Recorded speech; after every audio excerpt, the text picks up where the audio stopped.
నా మొబైల్లో ఉన్నదే 1 GB డేటా. నాకేమో ఒక మూవీ డౌన్లోడ్ చేసుకోవాలనిపించింది. ఆ మూవీ సైజ్ కూడా 1 GBనే. డౌన్లోడ్ స్టార్ట్ చేశా. డౌన్లోడ్ అవుతుంది అలా అలా అలా 500 MB వరకు డౌన్లోడ్ అయితే అయిపోయింది. సడన్గా నాకు ఇంటర్నెట్ కనెక్షన్ పోయింది. ఒక 5 minutes తర్వాత మళ్ళీ వెనక్కి వచ్చింది. ఇంటర్నెట్ వచ్చిన తర్వాత చూస్తే 500 MB నుంచి స్టార్ట్ అవ్వలేదు డౌన్లోడ్, మళ్ళీ ఫస్ట్ నుంచి స్టార్ట్ అయింది. నా దగ్గర డేటా ఉండాలి కదా, మరి ఎందుకు ఈ ప్రాబ్లం ఎందుకు అంటే because that is not having a check point.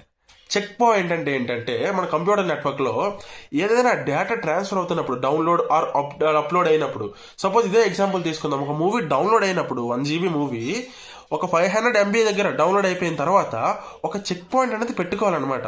ఎప్పుడైతే చెక్ పాయింట్ పెట్టుకుంటుందో ఇంటర్నెట్ పోయి మళ్ళీ రిటర్న్ వస్తే అప్పుడు ఇంటర్నెట్కి తెలుస్తుంది అనమాట. ఏమని తెలుస్తుంది? ఓకే, ఇక్కడ 500 MB వరకు ఆల్రెడీ డౌన్లోడెడ్, మనం రెజ్యూమ్ చేయాలి అంతే. ఇప్పుడు 501 నుంచి రెజ్యూమ్ చేయాలి, అంతేగాని ఫ్రమ్ ద బిగినింగ్ మళ్ళీ డౌన్లోడ్ చేయకూడదు. డేటా మన దగ్గర ఉండాలి కదా, ఉండదు అనమాట అంత డేటా. సో దీన్నే చెక్ పాయింట్ అంటాం. అలానే ఏదైనా మూవీ దీస్ డేస్ ఏంటంటే నువ్వు ఏ డౌన్లోడ్ చేసినా అప్లోడ్ చేసినా చెక్ పాయింట్స్ అనేవి ఉంటాయి అనమాట. అందుకే ఒక 300 MB దగ్గర నీకు ఇంటర్నెట్ పోతే మళ్ళీ 300 MB నుంచి నీకు రెజ్యూమ్ అవుతుంది, లేకపోతే ఇంకా నువ్వు ఇబ్బంది పడతావు. సో అలానే మరి చెక్ పాయింట్స్ ఎలా క్రియేట్ అవుతాయి అన్న అంటే ప్రతి 4 MBకి కూడా ఒక చెక్ పాయింట్ అనేది క్రియేట్ అవుతుంది. దీన్ని బట్టి చూసుకుంటే ఒక 1 GB మూవీకి 256 చెక్ పాయింట్స్ అనేవి ఉంటాయి అప్రాక్సిమేట్లీ. నువ్వు దీన్ని చేంజ్ చేసుకోవచ్చు, కన్ఫిగర్ చేసుకోవచ్చు నువ్వు, ఓకే.